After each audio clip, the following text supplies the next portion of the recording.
embracing this life as one precious, delicate ride, the ups and downs, the ins and outs, and everything in between. You don't have to fear the change. You will grow stronger by day. And be curious along the way. You can be holy, oh so holy. Don't you know you're able with all knowing innate capacity?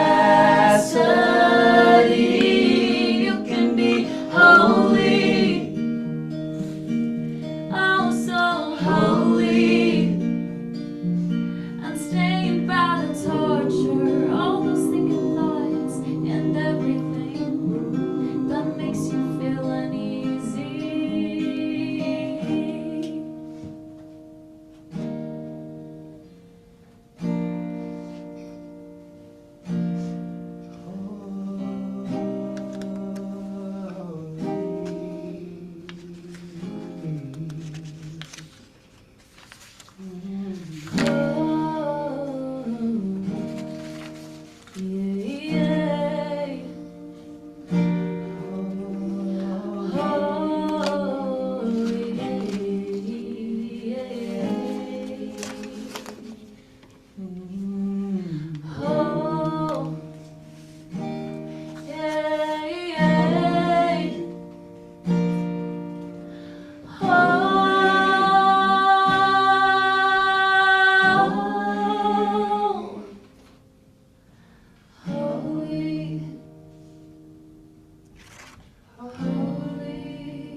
You can be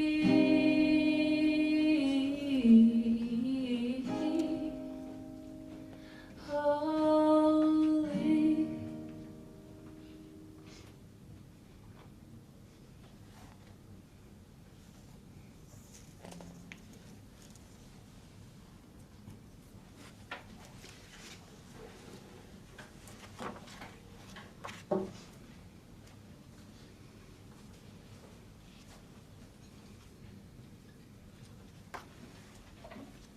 Today I thought I would talk a little bit about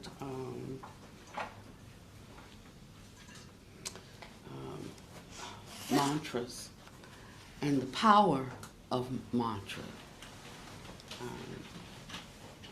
Because we do different practices in Buddhism, but you know the purpose of the practices are to bring about a transformation inside of us. Thank you, sister. Is to bring about transformation inside of us. There's no other benefit or purpose or value to practices. So we should be looking for the signs of transformation.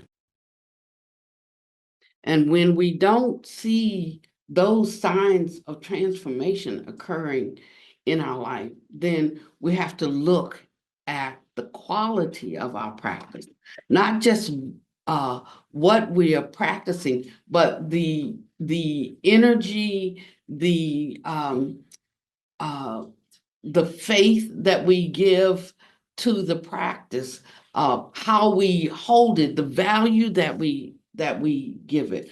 We use other words in the West because we are an individualistic kind of pull yourself up by your bootstraps and you win by beating your out the competition. You know, we're a competitive kind of society. And if we bring that kind of mind into the practice, then it's going to be difficult for us to make progress on the path. Because because actually the medicine that we are taking is designed to go against that which is causing us suffering. Now, these practices emerged in um, in the East, and because they're like just widely practiced from the time you are a child, there's certain things that you automatically do, a certain way your mind is developed and established by your parents, by your family, by your society, and we all know of different cultures who prize different things. It's like if an Asian gets a A-, they're suicidal, you know, because there is such a cultural push for perfection, only perfection. If we get a D, it's still passing, you know. So we might not feel that bad about it. Now, if somebody in our culture does feel really bad about it, we tell them that they neurotic, you know, because we have more of a laid back. We don't see it as a shame on your family, a shame, you know, and but that's just the difference in coming up in a Confucian society, not confusion, and so that prizes achievement, and to not, it's considered that you have dishonored your family. And that's not exactly the same way that we hold achievement and attainment here. It's more tied to our sense of who we are and who we are seen as in front of others. So we both suffer if we don't do well, but the suffering doesn't arise in the same place in the mind. So anything that we study that's dharmic really has to have the spotlight uh, shown on our brand, our taste of suffering. Otherwise, I can't benefit from it. I can't get anything from it. It doesn't address the issues in my own mind, and I can't really unpack the habitual tendencies that keep me in that brand, that type of suffering. In some countries, like particularly in India, when a couple of wedded and the marriages are arranged, you know, and we said like I just want to love who I love, and they said let me pick the best one that you have the highest chances of being able to love that fella after 2 months, and so they, you know, there was a time I thought that was the most horrible thing in the world. Mm, Counting through my mistakes, I'm not so sure. I'm really not. I certainly would like to pick the man for my daughter, you know, or the woman for my son, because I can see some things that, you know, blind love doesn't allow them to see. Of course, I wouldn't, because I have an overriding um, influence, cultural, societal influence towards picking your own partner, right? Cause we get to my place, like it don't matter. Either way, you know, neither one of them are good. Just don't get married, period. You know, and really seize the essence of this precious human life. But I'm 75. Could say that at 75. Couldn't say that at 25. Mm. But yet having the freedom to choose, and I took that as a freedom, you see. And if someone tried to take that away from me, I would feel like they were taking away my freedom, taking away my liberty.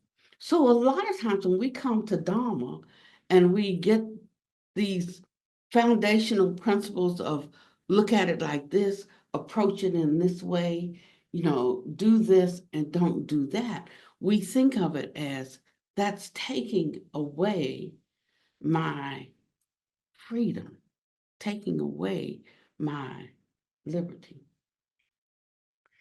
And because of that, we like to have a lot of dialogue about it, a lot of conversations about it. Well, I think this and I believe that, and this is the way I look at it. And that we further compound the issue because on one hand, we're saying, I recognize that I'm suffering, but I don't know how to get myself out of it. So I will go to this source to find my way out of it.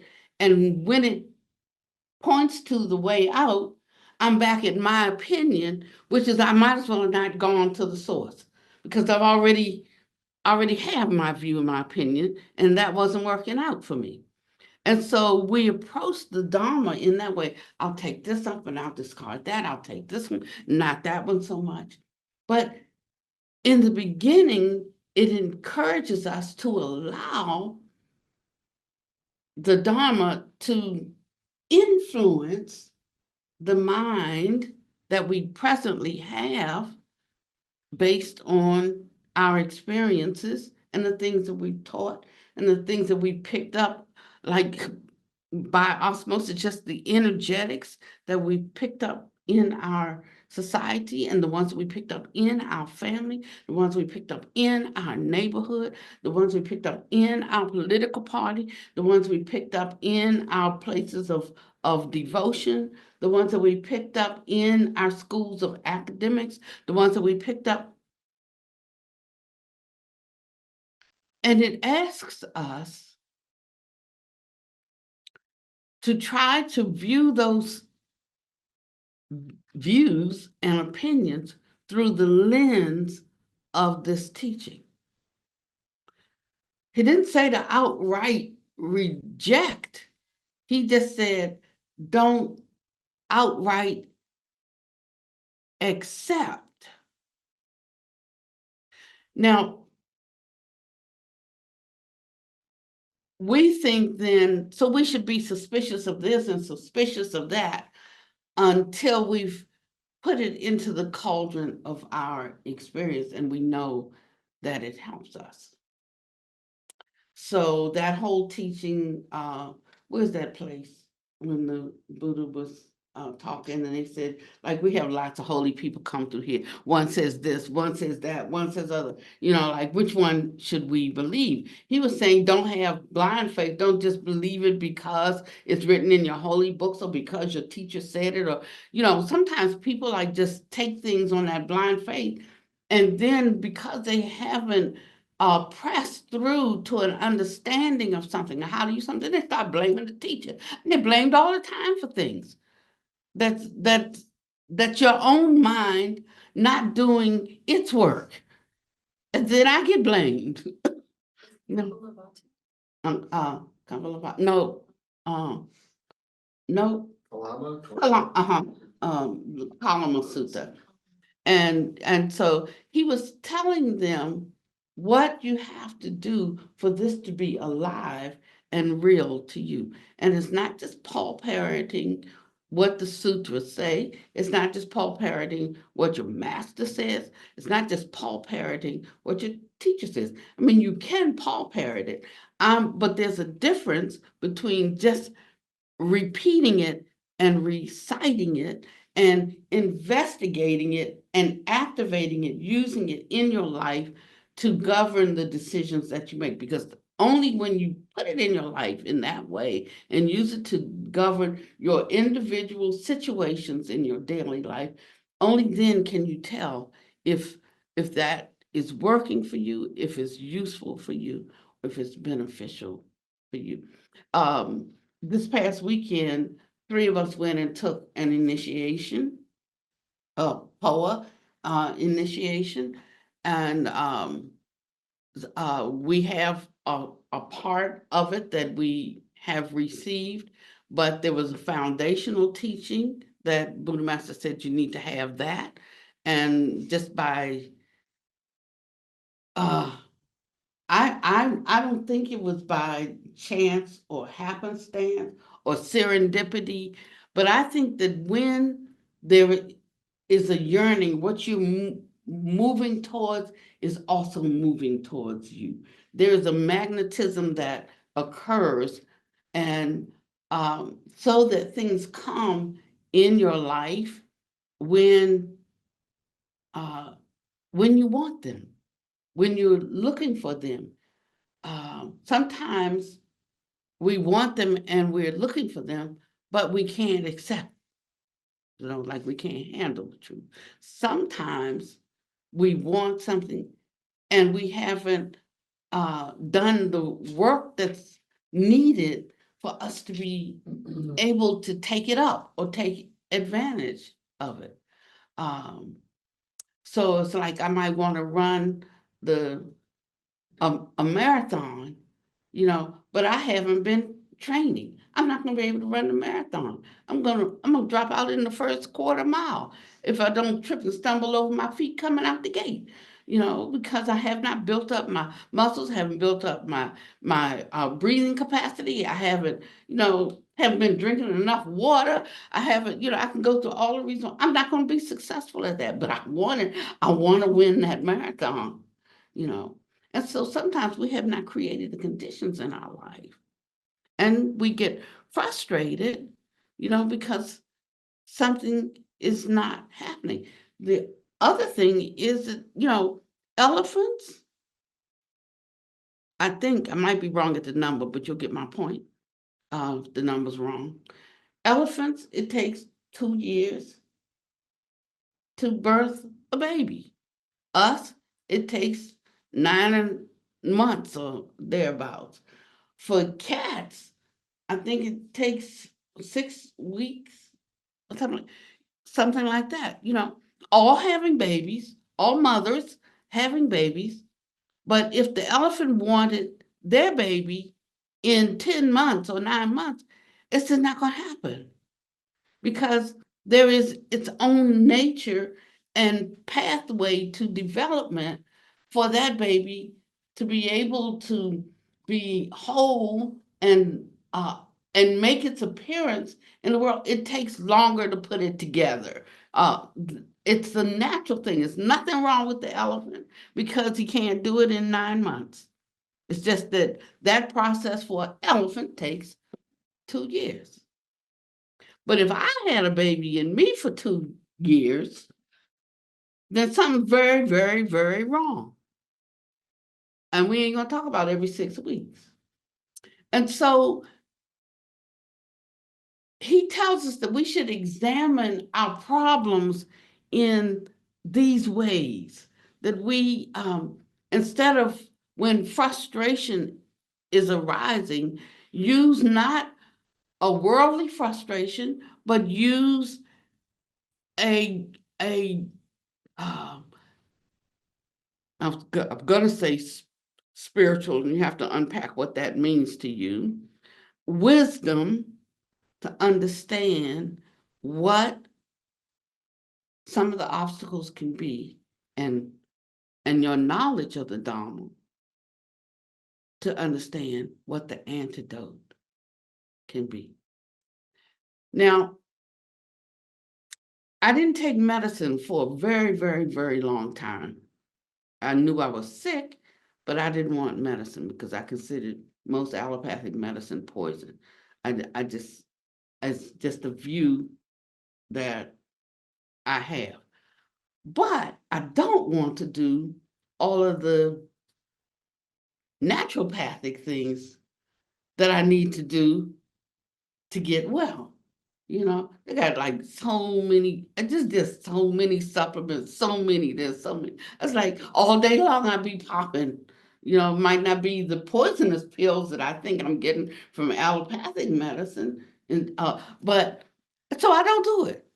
So consequently, I'll get sicker over the years because I don't want to do the healthy thing that I think, because it's too involved. And I don't, and I can always justify it. Panya Deepa was never sick, never went to the doctor until he was in his 80s. And when he was saying to me, like this is what sickness is. He couldn't understand it.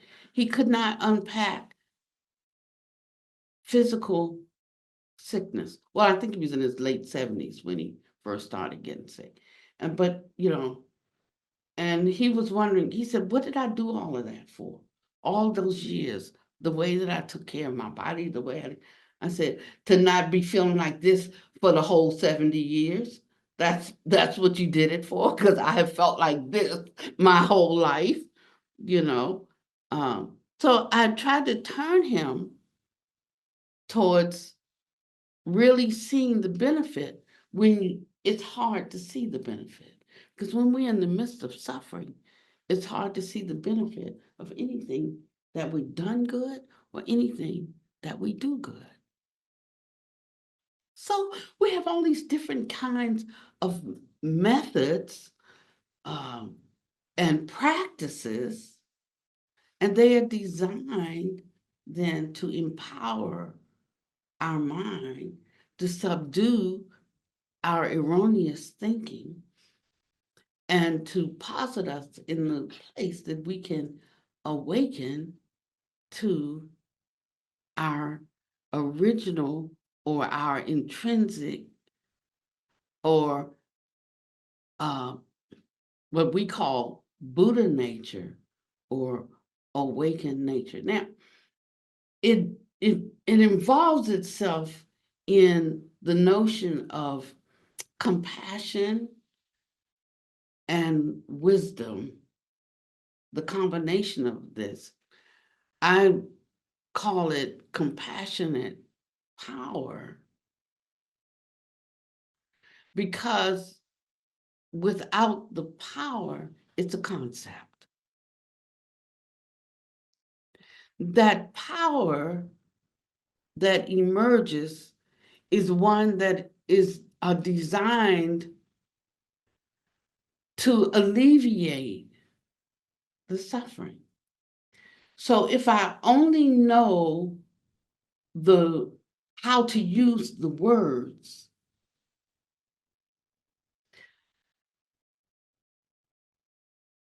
the power that's necessary or the energy that's necessary to thwart, to subdue, to put out, to calm, to uproot, to eradicate the suffering will not be available to me. So I'll just have some good sounding words. But it's the same as not having any words because I don't have the energy, the truth behind the words to make them effective in my life. So I wanted to talk a little bit about the practice of mantra recitation so that we can get a little bit of an idea of what it does for us.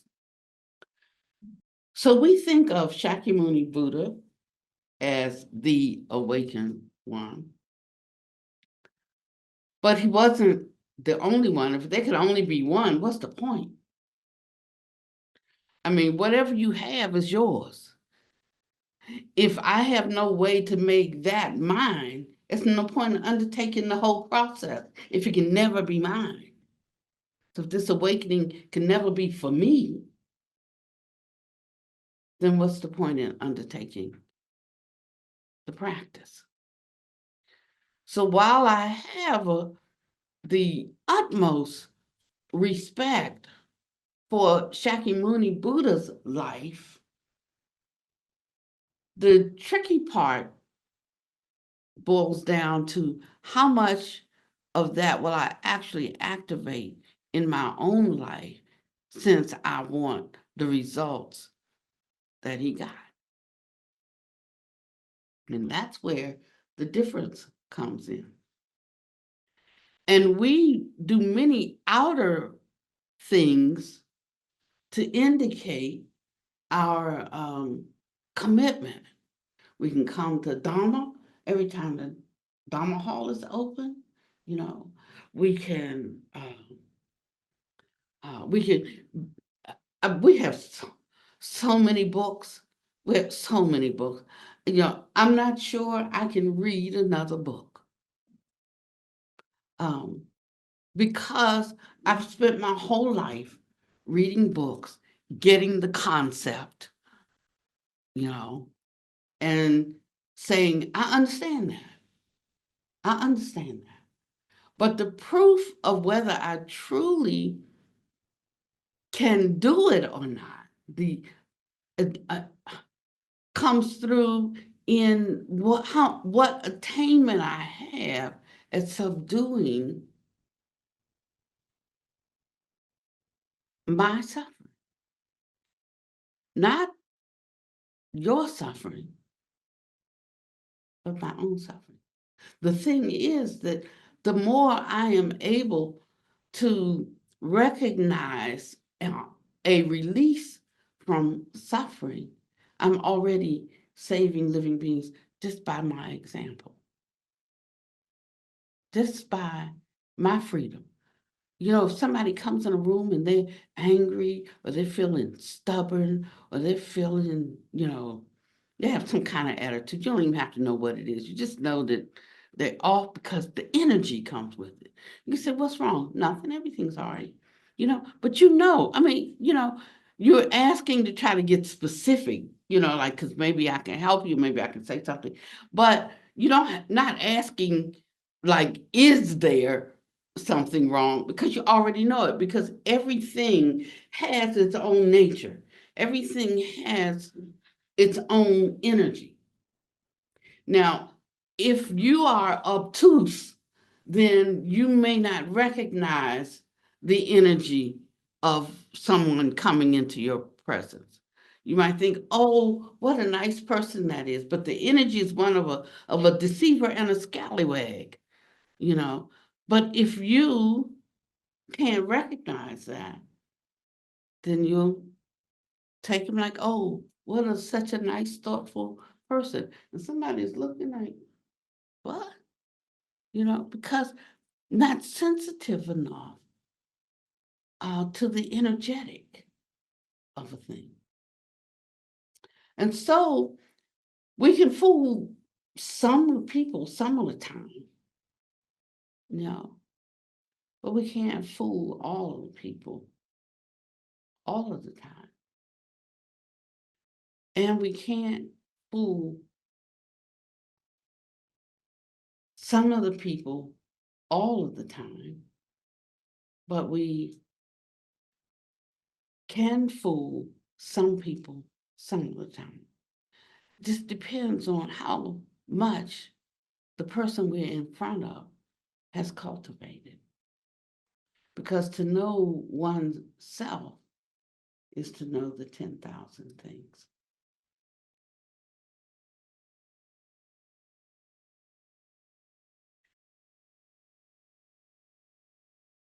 It's to know the nature and the energy of things. That's why one of a hating mind knows a hater, because they have that in them. And it vibrates. A person who's kind-hearted knows a kind-hearted person.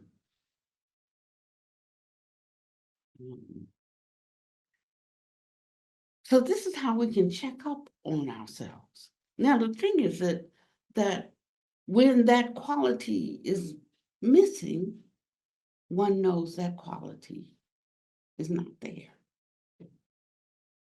And as much as they might want to put it there for that person, the dharma tells us that we can't do it, that that's the work of the person. But there are ways that we can supplement, ways that we can supplement their efforts by bringing the right, helping create a better atmosphere for them. And sometimes that's the only work that we can do, is to let them have just a little taste of how it feels to feel a different way. And so we try to cheer somebody up who's sad, you know. We try to encourage somebody who's discouraged. Now, whether they can hear that or not depends on two things. It depends on our skillfulness, and it depends on Selflessness. it depends on it depends on their willingness to lay down their suffering for relief. You know, sometimes we have something and we know that it causes us suffering, but we just don't know how to lay it down. This is all we know. Who are you to judge me and say, well, all you got to do is put it down? You know, if you talk to me like that, I'm going to tell you about all the things you need to put down. Because that's where my mind is going to go. It's going to absolutely resist. You know, it's going to turn the table. That's how the unawakened mind does. It's going to make you,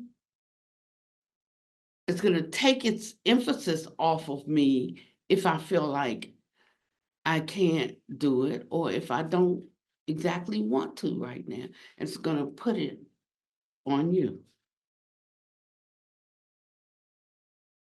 So that means that if you're going to step in that seat and encourage in that way, you should be prepared for that, a sense of attack and counter attack. If you're not, then you're not ready to offer advice, because you have to be okay with it, more than okay, if it can't be received. And then you should vow to get better, to be better at the encouragement that you offer. That's a way you can take up. That's a practice. If you want to know what a practice is, it's a practice. Anything that you take up that counters and colors the feeling that you have when something is unpleasant to you. Now, if somebody had told me that at the beginning of this journey, I feel like we didn't get full disclosure, you know, because it was like, oh, it's going to take away all your suffering and everything's going to be great. And you're going to, you know, and then you get into it and it's like, but the path leading out is too hard. It requires so much effort, you know, and we started, it was like we didn't tell the whole story. So I'm just trying to tell the story truthfully and honestly, so that when you encounter, you know, these internal difficulties, and in some places they call them internal demons, you know, that you won't be discouraged by it, because you understand that this actually is the way out. Because over time, you will have a constitution that can fight dis-ease, that can fight dis-ease.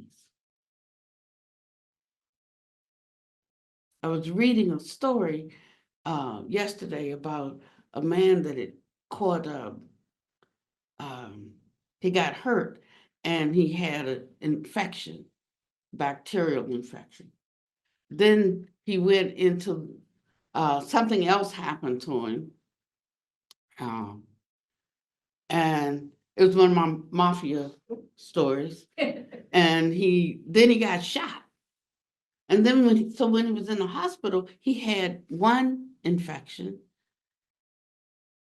And then he developed another one on top of that. So now they said he's got a superbug, you know, and he's gonna die within 48 hours if we can't figure out what that bug is and treatment. Everything that every test we do, it's not this bug, so penicillin doesn't work. It's not this bug, so um whatever, amoxicillin doesn't work. It's not this bug, so none of the cylins are working, and so they go to this great doctor who only does natural stuff.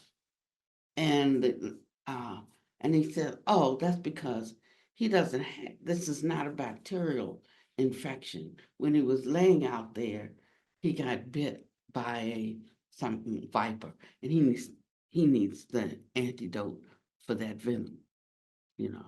And they rush it back, and then they make it, and the guy recovers. Now, what's that got to do with mafioso life and all of that?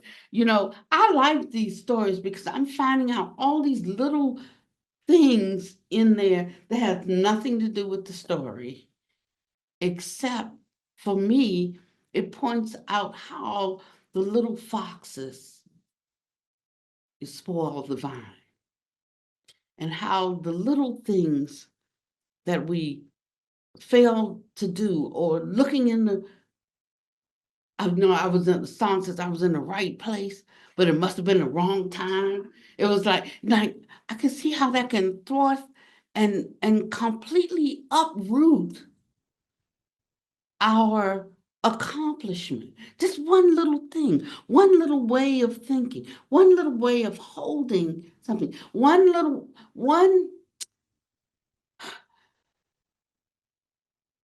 just being unable to say this is true for sure, but this might also be true. Not just this is true, so everything else is false, but this is true, and this might also be true. And just that little bit of acknowledgement can shift uh, our diagnosis and our prognosis. And so I'm enjoying seeing that all worldly Dharma is Buddha Dharma. Now, I guess the author, she's just creating a story. It's just flipping out drama. Every page is it's a new drama, you know. And I'm like, people live like this? They live like this. Every hour there's a new drama. Every hour there's a new something to deal with, to confront, to think about. And so there are a lot of Bardo practices. Bardo, in this sense, meaning places that we can rest in between two thoughts that have us going. And he says, instead of, like walking on the head of a pin, needle by needle, why don't you slip into the gap between the needles and walk there? Just getting that image in your mind, that rather than dancing on the head of the pin, there's two pins that go from this head to this head, both cause pain. I'm going shoot, shoot, shoot. He teaches us methods of slipping into the gap between the thoughts. And then we begin to hear about all different kinds of bardos, from moment to moment thought, you know, to situation, to lifetime to lifetime.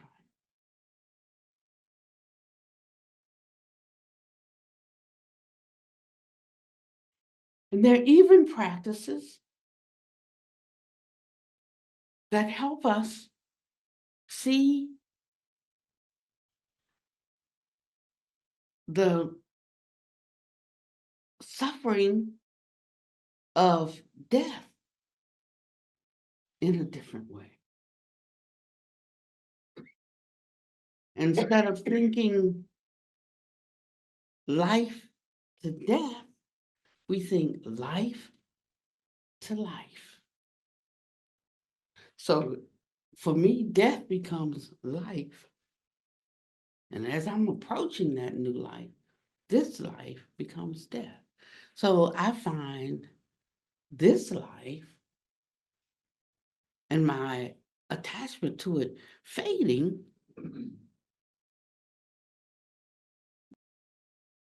and my preparation for it and looking towards their ergo preparation for the next life. Interesting. Where I would want to put my effort.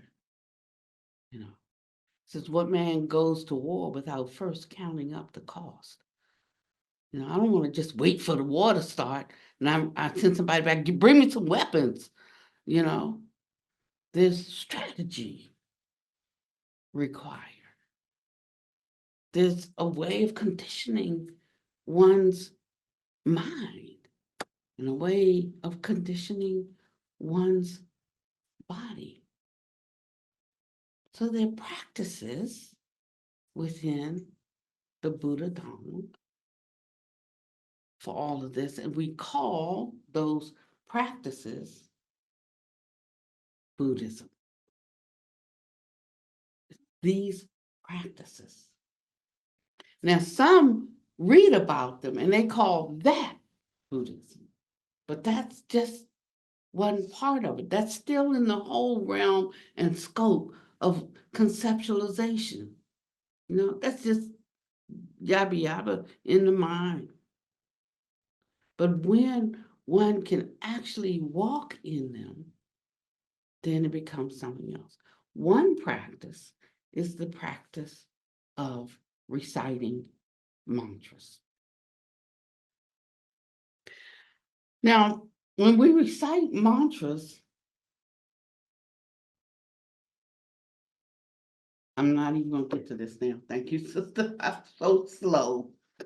I'll pick it up next time, next week. What's the day? Pick it up Sunday. I think I'll be ready by then.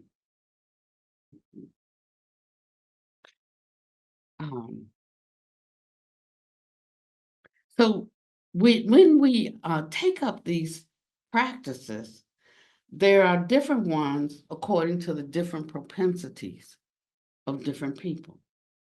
They're there to help us, in whatever way we need, if we know about the availability of the practice and if we're open to them. They have different approaches, sometimes peaceful, sometimes wrathful. It's like the stallion just streaking off and towards a precipice, and he's going to go down into the gorge, then you don't want to say, hey, come on back, You want to try to distract his attention, turn him to veer him from that way. And it's the same way with us. So sometimes we need peaceful practices, and sometimes we need wrathful practices. Sometimes it's like, wake up, and sometimes it's wake up. Mm-hmm. The thing is that it is said that this is devotion, but devotion is just the first level. You know how we have our dogs that they're like people to us. But dogs are dogs and people are people. But you can't, maybe that holds true for other people's dogs, but my dog is a person. So when, I'm dealing with him, I might not know his nature and the nature of the, animals needing a leader of the pack to feel secure or whatever. And maybe a dog seeing me as the leader of the pack. And that's what makes him feel secure. So I want to lovey-dovey and put bow ribbons on him. And I want to make him, and if anybody's doing that, I'm not talking about that. Send emails. Right. Right. But what I'm talking about is really knowing the nature of the thing. See, our nature is transforming. And if we keep looking for ourselves in the place that we used to be in, then we will miss what's happening in us. We will not see it. And it said that so you could think of the Buddha as a person in Nirmanakaya form, physical form. But you should also think of Buddha, not a Buddha, but Buddha as an enlightened quality of mind.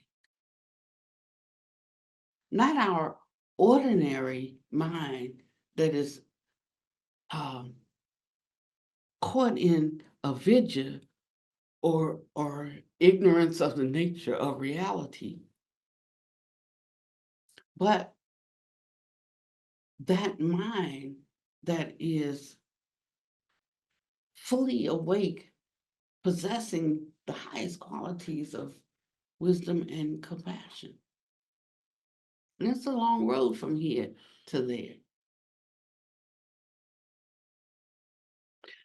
But if we think of Buddha in that way, it makes room for me to become Buddha. And not in a disrespectful way, but it encourages me that I can have ultimate compassion, not Pannavati compassion. Pannavati compassion is selective. It might be less selective than somebody else's, but I can guarantee you it's still selective. I decide who, I decide what, I decide how. Who I want to give to, how I want to help them, what I require of them to receive that help. Again, it is still very self-centered, ego-centered. And so we have to really work at extricating ourselves from that self-centered aspect. So it is said that each Buddha has a mantra, a particular energy of freedom, because we're trying to get free. We talk about purification, but purification for purification's sake, like what? It's purification for the sake of freedom. So I like thinking about the path to freedom more than the path to purification. Because it points me more towards the end goal. And so there is the freedom of health, there's the freedom of understanding, there's the freedom. What kind of freedom do I want? And so I invoke the energy of a particular awakened mind so that I can experience that freedom.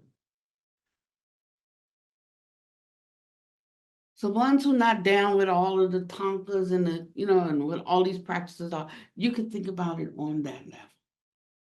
Just think of it as manifestations of the perfect qualities of a free mind in that area or that regard. So I have a friend, and she said to me the other day, she said, I used to be poor. She said, but I'm not poor anymore. And so she said, I never worry about money now. Yeah. So I guess, I'm free. But you're sick all the time. So now you got to work on freedom in that area. And that can come in one of two ways. It can come in getting well, or it can come in not being fixated on being sick. Doesn't mean not sick, but there's a freedom that can come from not being fixated. Like you can accommodate that. When we talk about merit, that's why merit is so important as a as a um, as a concept. Now I'm speaking of merit, so that when you encounter difficulties,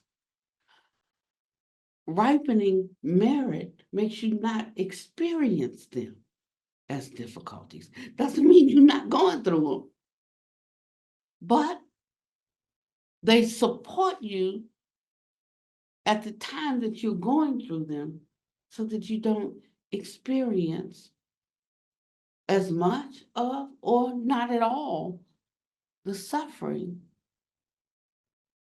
that accompanies one who has an ordinary mind about such things. So it doesn't matter how much we say, I've got it, or how much we even um, want people to think we've got it. It's about whether we really have it or not. That's a subtotal.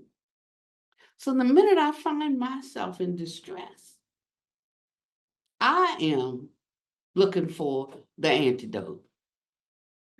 The minute I find myself in difficulty, I am looking for the practice that uproots the suffering. It may not uproot the condition, but it takes away the sting. There's a scripture in the Bible that says, "O death, where is your sting? O grave, where is your victory?" Something like that, And I used to recite that one all the time. But nowadays, well, I don't even have to recite it. It's like a non-issue, you know. It's like a non-issue for me. But it was over 30 years of wanting to penetrate to the truth of that. And 20 years looking for the right method. The thing is, you don't care once you find the right method, you don't care how long it took you. Once you find it, you found it. So there are ways that we introduce people to mantra, to the nature of a certain energy. And these syllables have a natural power to alter our whole system from bodily to our psychic centers And beyond that, to alter them in different ways, very subtly. So some produce contentment in us when we're doing it. Some uh, uh, agitate us and arouse us to action.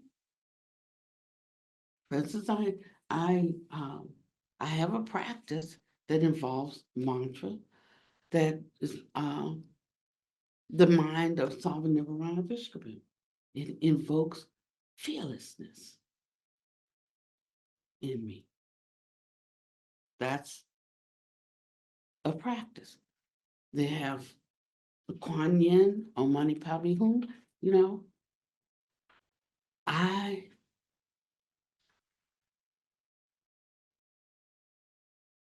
Between the two, for my job, I spend more time in the energy of fearlessness, you know. But for someone else, it would be compassion. And it's not just compassion, but it's compassion and the corresponding power of compassion. Because compassion is just Pannavati compassion. Right? But the corresponding power of awakened compassion transforms situations. So when we, take an initiation, we're generally given a mantra commitment. And we recite this all the time until it gets in us, it's reverberating. It's reverberating in us. Then after a while, it begins to shift our energy.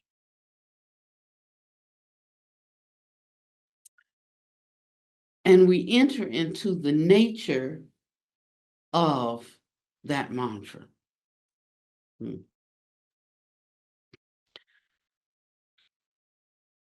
We enter into the nature of it through first the mind transforming, and then the corresponding bodily actions. So we can always say, it doesn't do good, fake it till you make it. But in this case, I could say fake it till you make it, but just understand that when you're faking it, you haven't made it. Don't fool yourself. But we condition or train ourselves to automatically respond in a certain way. And after a while, that becomes the way we respond. Mm-hmm. So that word mantra means means mind, and tra means protect. Protect. So they're sounds that produce certain energetic vibration in us that protects the mind and allows us to transform.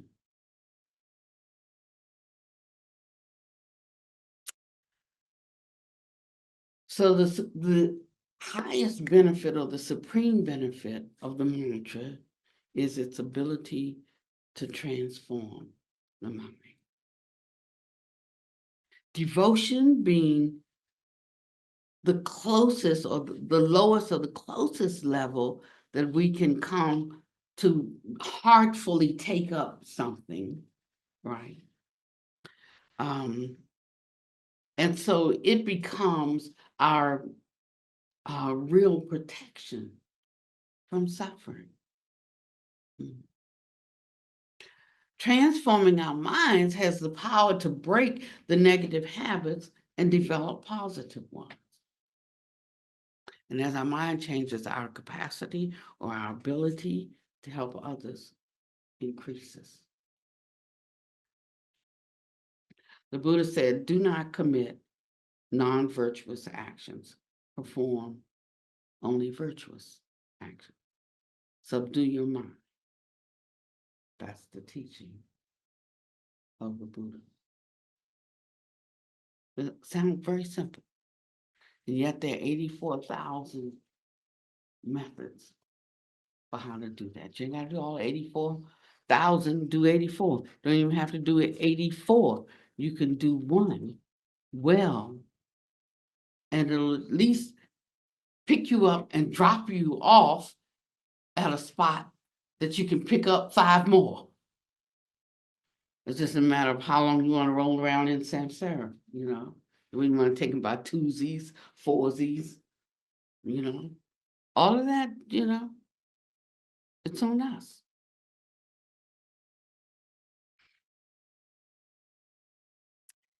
In the West, our Western mind, not so much in Asia places, you know, like Tibet or India or Cambodia, where they have faith in the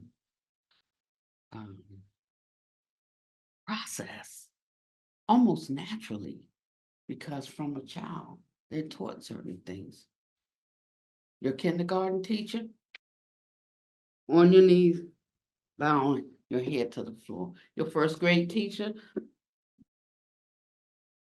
your 7th grade teacher, the spiritual teacher.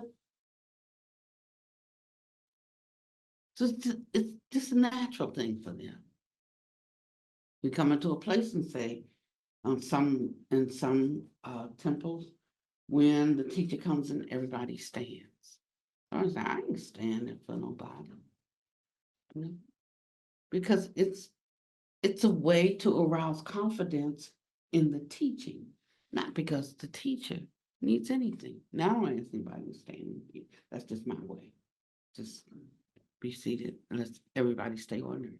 But in other places, you go, it's a given, you know. So if you go to another place, when in Rome, that's the way you show respect to others. When in Rome, do as the Romans do. Does it hurt you? It doesn't. You know, it's just a way that you show respect for people's practice when you go into their house. So they have faith. We have questions, you know. But just remember that everything has its own nature. Fire has its own nature. Water has its own nature. You know, all the elements have their own nature. Mantras have their own nature too. Mantras have nature, and that nature is the power to transform the mind into a mind of virtue. That's what a mantra does. It has the power to transform the mind into a mind of virtue.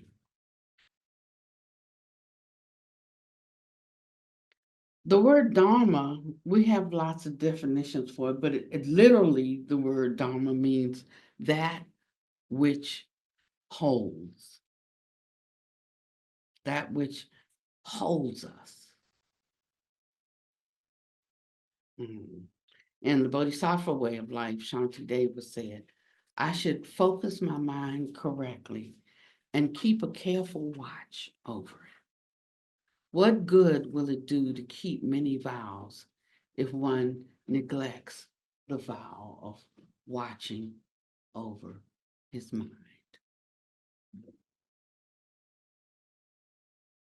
So we'll learn about vows, and then vows becomes our elephant in the room.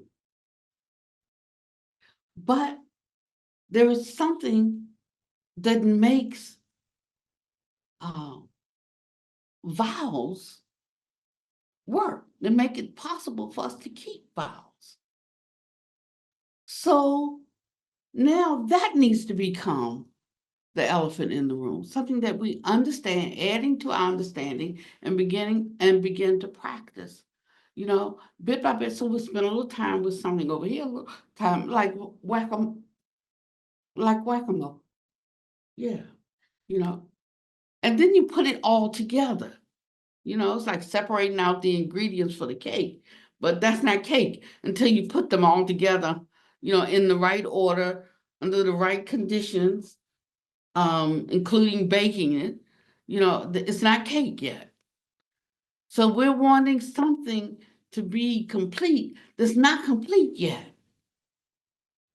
And we have to add all the ingredients. The more ingredients we add, the closer to completion it becomes. So we should have joy in the journey of moving towards completion. Doesn't mean you can't here and there glance and have your eye on the prize.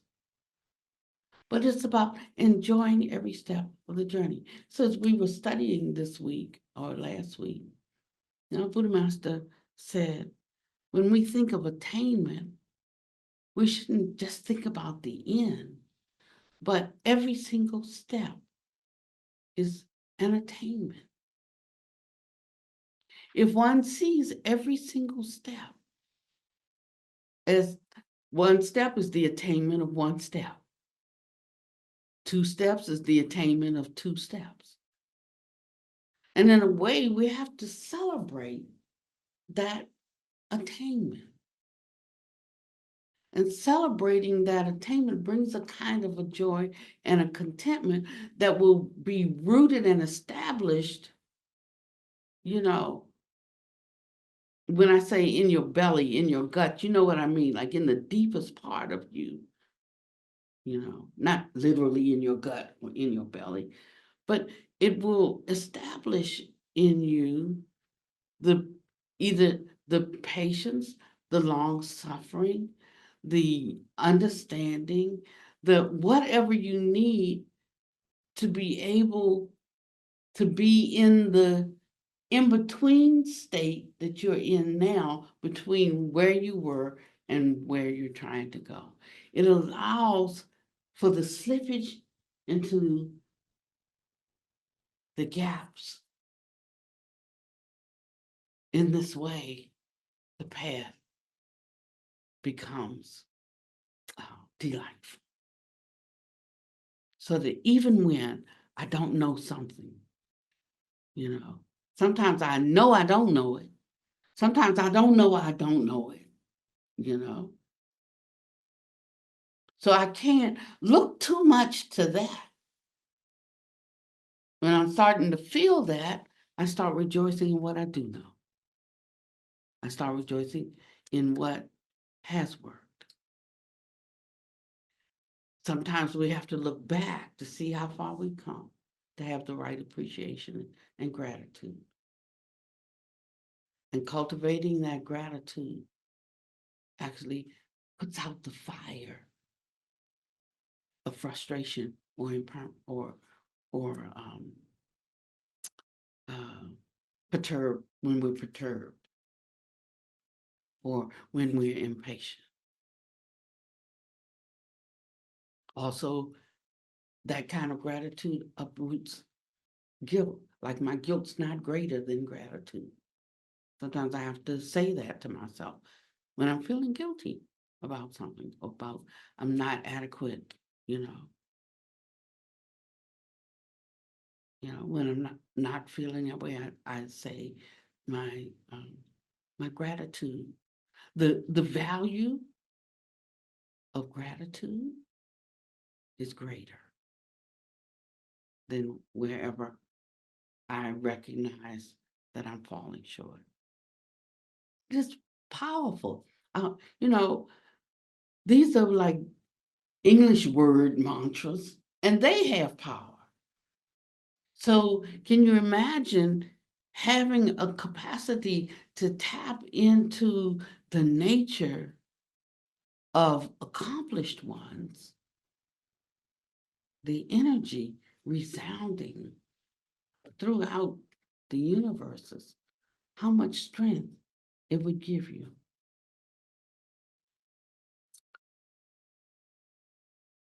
So, I want to end today with I ran out of time, so I wanted to talk a little bit about Vajrasattva practice today, but I'm not going to have time. But I want to end with a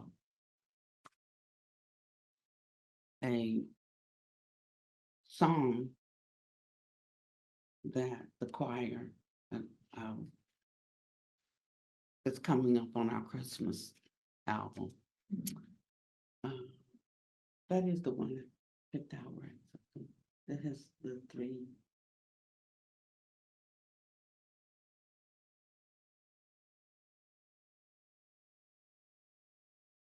Paying homage to three Buddhas. It said all Buddhas are of one mind, you know. But yet, when our mind needs a particular kind of comfort or boost, there are mantras and there are words or syllables that have been passed down to us that helps create and regenerate a certain kind of energy in us. And if we can receive them, we come to know something about the power of faith. That includes confidence, that includes trust. Now, the other thing is, remember, all this is coming out of our own mind, though, right? Mm-hmm. Yeah. So it's whatever confidence I have, whatever faith I have, I'm arousing that from my own mind. So we could just say it's just all mind anyway. So that way allows us, thinking about it that way, allows us to use it. It allows us to take them up and become acquainted with, familiar with the energy of it, as opposed to the question of what is it? I can't tell you what it is, but you can experience the nature of it by doing it, utilizing it, taking up the practice. All the rest is just words for justifying if we like it, for denigrating it if we don't. And that doesn't really count for much in the end. So this is our chant.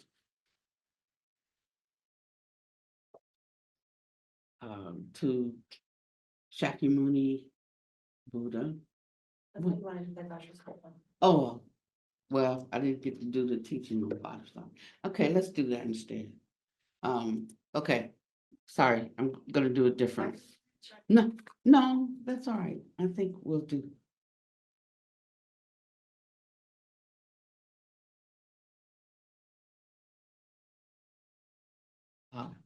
Try to take some of the teachings that I shared today and look for a sense of that energy when we get to the mantra.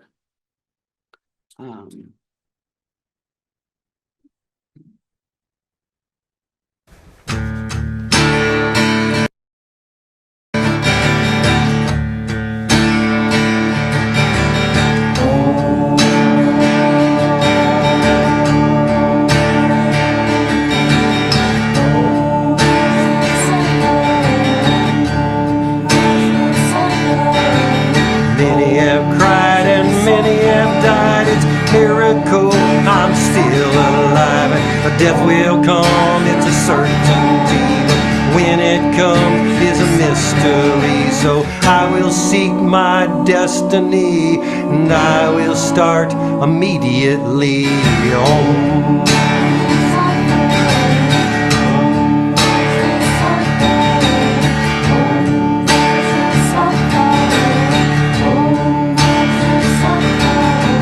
Release all beings and set them free from all their pain and suffering. I clothe in karma and I testify that I will release and purify. I will leave this land of fire and water for the golden heart of Vajrasattva. Om. Om.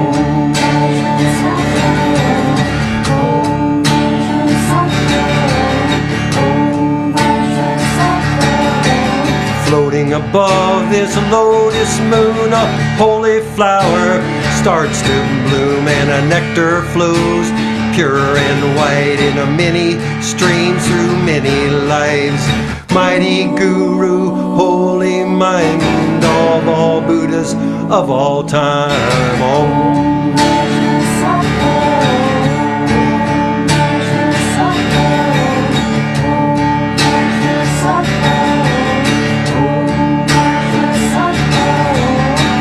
Mind and holy deeds bring release for troubled beings, happiness and suffering.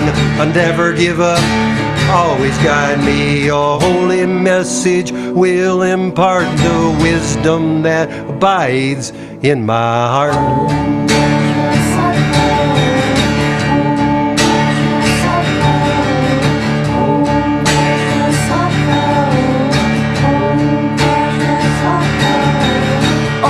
Sadhu Samaya, Madhubanaya, Pancha Sadhu Dela Badicha, Shija Me Bawa, Sudo Kayo Me Bawa, Subo Kayo Me Bawa, Anuredo Me Bawa. Sawa Si De Me Jayacha, Sawa Kama Susam Me, Si Dang Sher Yong Guru Hong, Ha Ha Ha Ha Ho. Bhagawana, Sawa Datakada, Pancha Ma Me Musa. Pazapawa, Mahasamaya, Sadhua Hompe, Doja Sheng Bala Chache.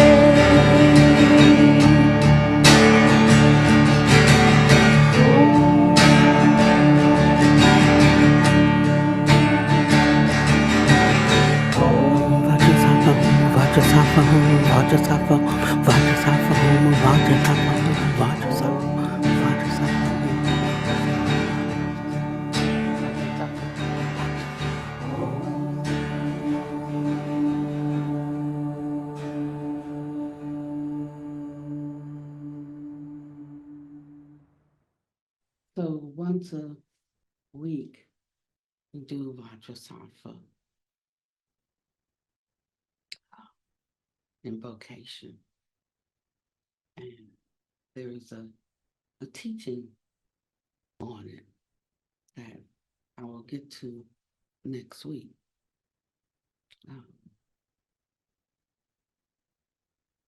And it will change you because it has a particular nature. So stay tuned for part 2. Great.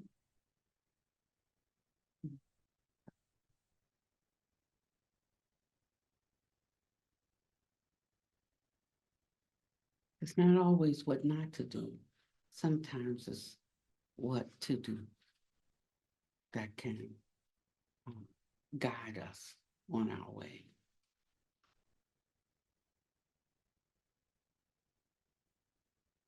May the merit of our practice go to all living beings. May they benefit. May they encounter dharma. May they have their consciousness elevated to a life that allows them to practice and advance, become holy beings and benefit all the rest of us.